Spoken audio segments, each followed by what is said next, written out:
Il est nécessaire de transformer les aliments pour les consommer, mais aussi pour les conserver. La première question que l'on peut se poser est pourquoi est-ce que l'homme cherche à conserver ces aliments? Certains aliments se conservent longtemps et c'est donc un moyen de prévenir une pénurie.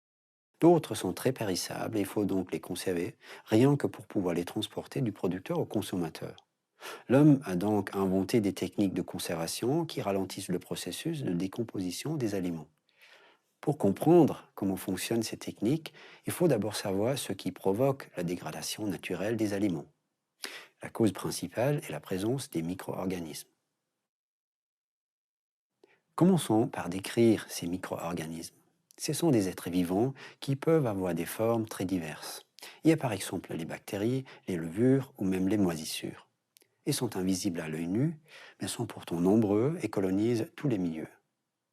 À la question sont-ils nuisibles ou au contraire utiles, la réponse est tout dépend des micro-organismes. La plupart sont inoffensifs.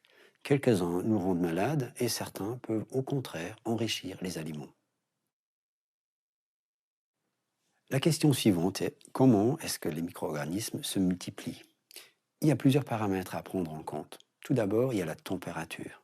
Les hautes températures détruisent les micro-organismes, le froid stoppe en général leur croissance, alors que des températures modérées l'accélèrent.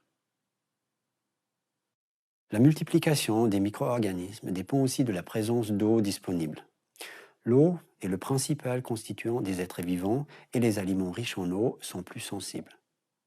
On dit que l'eau présente dans un aliment est plus ou moins disponible si elle est liée ou non à d'autres molécules. Plus l'eau d'un aliment est disponible, plus elle permet le développement des micro-organismes. Pour vous donner quelques exemples, l'eau est fortement disponible dans le lait et la viande crue. Elle est par contre faiblement disponible dans les épices et les fruits secs. Autre paramètre qui intervient dans la multiplication des micro-organismes, la présence d'oxygène disponible. La plupart des germes ont besoin d'oxygène pour respirer et donc si on diminue la quantité d'oxygène, leur croissance est ralentie. Il faut malgré tout faire attention à certains germes, comme les anaérobes, qui n'ont pas besoin d'oxygène pour se développer. Pour terminer, l'acidité du milieu a également un impact sur les micro-organismes. Dans un milieu acidifié, alcoolisé ou contenant un agent conservateur, les micro-organismes ne se multiplient plus ou sont détruits. Pour résumer, la température, l'eau, l'oxygène et l'acidité jouent un rôle dans le développement des micro-organismes. Différentes techniques de conservation utilisent ces paramètres pour détruire les germes ou au moins empêcher leur développement. Cependant, il ne faut pas oublier qu'il existe des gestes simples de prévention contre la contamination des aliments.